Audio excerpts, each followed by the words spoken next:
Get ready with me video বানাবো ভাবলাম। তো দেখি, আজকে আমি ভাবলাম যে কোর্স শেষ করে আসছি, আমি একটা শুটে যাব। তো গেট রেডি উইথ মি একটা ভিডিও বানাবো। দেখি, কম বেশি সবাই কোজেক সাবানকে চিনেন, বাট বেশিরভাগ মানুষ কোজেকের যে এরকম ড্রিম হোয়াইট ক্রিম রয়েছে, এটা দুবাই পাওয়া যায়, আমি দুবাই থেকে কিনেছি। তো এটা অ্যাপ্লাই করবো। এটার মধ্যে সানস্ক্রিনও রয়েছে, অ্যান্টি এজিং সানস্ক্রিন, তারপর হোয়াইটনিং সবই এটা করে। তো ফার্স্ট এটা অ্যাপ্লাই করে নিব। এটা প্যাকেজিংটা আমার কাছে খুবই ভালো লাগে, আর এটা স্মেলটা তো জোস। অ্যাপ্লাই শেষ করে আসতেছি। তারপর আমি অ্যাপ্লাই করবো শি গ্ল্যামের এইটা পোর টু পোর প্রাইমার। আমার যে স্কিনে পোরগুলো আছে এগুলা একদম মিনিমাইজ হয়ে যাবে। সো এই হচ্ছে শি গ্ল্যামের প্রাইমারটা। এটা একদম ফাউন্ডেশনের মতন কালার। আমি খুবই কম পরিমাণে ইউজ করব, বাট বেশি বের হয়ে গেছে। তো প্রোডাক্ট আর ওয়েস্ট করবো না, তো ইউজ করে ফেলতেছি। ইউজ করে তারপর আবার আসতেছি। একটা সুন্দর এবং ভালো টিপস দেই। সানস্ক্রিন লাগানোর পরে আমাদের সবারই মুখ অয়েলি হয়ে যায়। তো যাদের পোর স্কিন বা অয়েলি স্কিন তাদের জন্য প্রাইমার স্কিপ করা হারাম। কারণ দেখেন আমার স্কিনটা সানস্ক্রিন লাগানোর পরে কি পরিমাণে অয়েলি অয়েলি ফেস দেখা যাচ্ছে।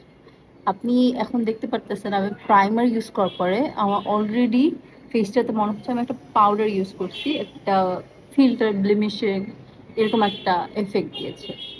তো যারা যারা এই এফেক্টটার জন্য মানে ভাবেন সানস্ক্রিন দিব না, রোদে কালা পুরো হয়ে যাবো, তাও তেল তেলা দেখতে চাই না, তো এটা এই ট্রিক্সটা অ্যাপ্লাই করতে পারে। অনেকেই জানে আমার মনে হয়, বাট যারা জানে না তাদের জন্য এই ভিডিওটা। আজকে আমি কোনো আম, কি বলে কনসিলার ইউজ করব না। আজকে আমি খুবই অল্প করে ফাউন্ডেশন ইউজ করব। এত অল্প করে ফাউন্ডেশন ইউজ করব যে আপনারা দেখে ভাববেন যে মেয়ের ফাউন্ডেশন লাগানোর দরকার কি ছিল। দরকার আসলে এই কারণে ছিল যে আমার প্রাইমারটা আমি খুঁজে পাচ্ছি না কোথায় রাখছি। So for that reason I am using foundation.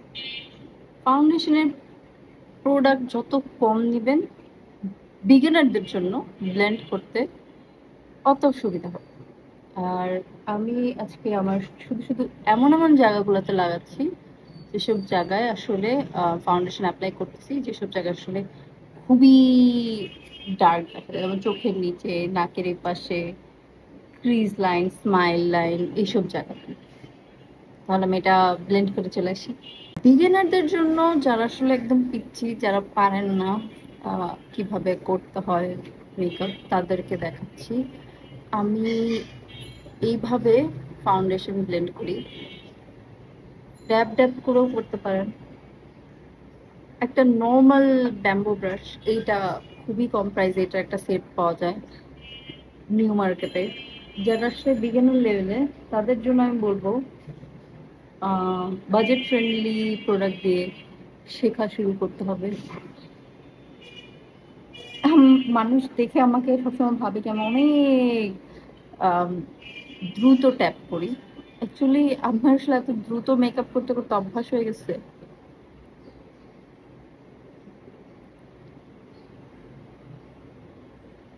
So আমি মেকআপ কাজল লাগাবো, লিপস্টিক আর ব্লাশ, এই হচ্ছে আমার ইম্পর্টেন্ট জিনিস। আমি আজকে খুবই হালকা মেকআপ করব। তো আমার যেহেতু আজকে ব্লাশন খুঁজে পাচ্ছিলাম না, বা ব্লাশন মেবি নিয়ে আসিনি এই রুমে, এখন আবার যাব। তো আমি ভাবলাম যে ব্লাশন না থাকলে কিভাবে হ্যাক ইউজ করা যায়, এরকম টাইপের একটা ফ্লাফি ব্লাশ নিতে হবে ব্লাশনের জন্য। তো আমি চোখের উপরেও লিপস্টিক অ্যাপ্লাই করেছি, যেটা আমি খুব সুন্দর করে ব্লেন্ড করে দিই। তো এটার উপরে আমি হালকা করে এটা ফিক্স নিয়ে একটা ফেস পাউডার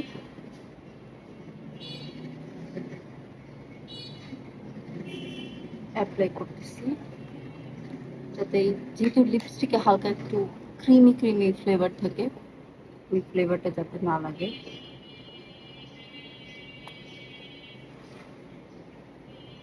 আর এটা এত ভালো করে ব্লেন্ড করতে হবে, নাহলে চোখ তাকাতে তাকাতে এই জায়গায় একটা ক্রিজ লাইন দেখা যায়।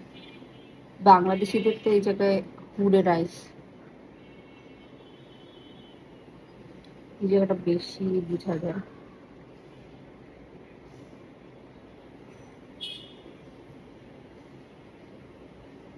আমি মনে করি আপনার আইটা আর লিপসটা ঠিক হলেই মেকআপ একদম পারফেক্ট। সো আমি এখন একটা বড় ব্রাশ নিয়ে আয়ের নিচেটাকে সুন্দর করে ডাস্ট আউট করব। এতে এক্সেস যদি পাউডার থাকে, মেকআপ থেকে চলে যাবে, একটা ন্যাচারাল ভাইব আসছে। এখন একটা লাইনার অ্যাপ্লাই করব, শেষ। Makeup almost done.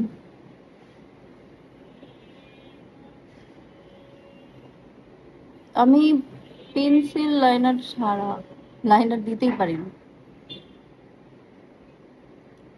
আর উইং এর কথা তো ভাবতেই পারি না।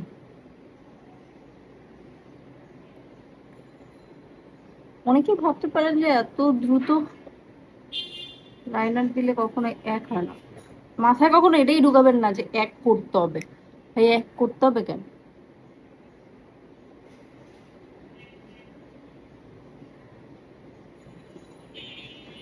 এক করে লাভ কি?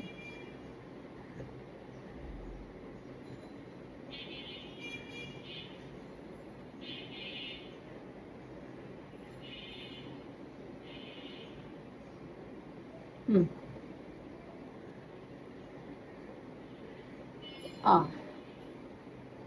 I'm done with my liner. এখন লাইনার দিয়ে আমি হালকা মাস্কারা একটা এফেক্ট দেওয়ার চেষ্টা করবো।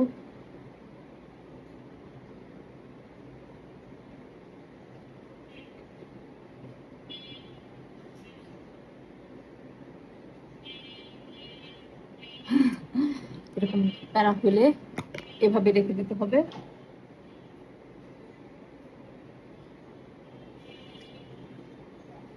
এটা শুকানোর পরে হালকা করে ডাস্ট করে ফেলতে হবে।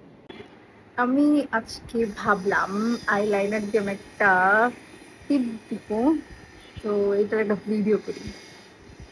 লেটস সি আমি আইলাইনারটা এখন দিয়ে টিপ বানাবো, আই গেস হবে।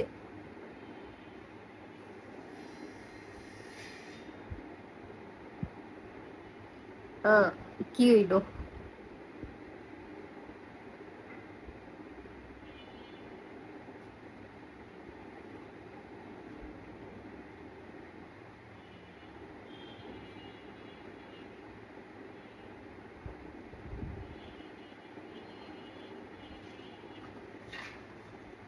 হয় না, কি করবো বুঝলাম না।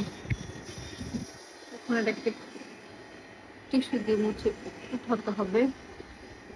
যদি আপনি এরকম অগোছালো করে ফেলেন তাহলে আপনার একটাই কাজ, টিস্যু দিয়ে ড্যাব ড্যাব করবেন, তারপর এটাকে উঠে গেছে। এখন হালকা করে এটার উপরে পাউডার লাগাই দিতে হবে। লাল টুকটুকু করে ফেলেছি আমি এই জায়গাটার লাল যে ভাবটাকে দূর করার জন্য আমি হালকা করে একটু পাউডার দিয়ে দিব। পাউডারটাকে ঠিক করার জন্য একটা ব্রাশ দিব। সবসময় যে পজিটিভ জিনিস হবে এমন কিছু না, ফেইলও হইতে পারেন। এখন আমি ভাবতেছি কি করব। ফেল তো হইলাম ফার্স্ট অ্যাটেম্পট, আবার কি চেষ্টা করব? একটা ছোট্ট বিন্দু দেওয়ার, দেখি ট্রাই করে একটা ছোট বিন্দু দেওয়ার।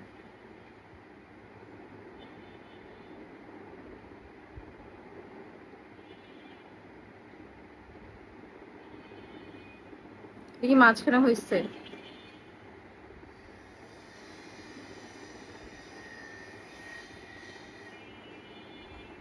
মানুষ বলবে আপনার টিপ কেনার টাকা নাই।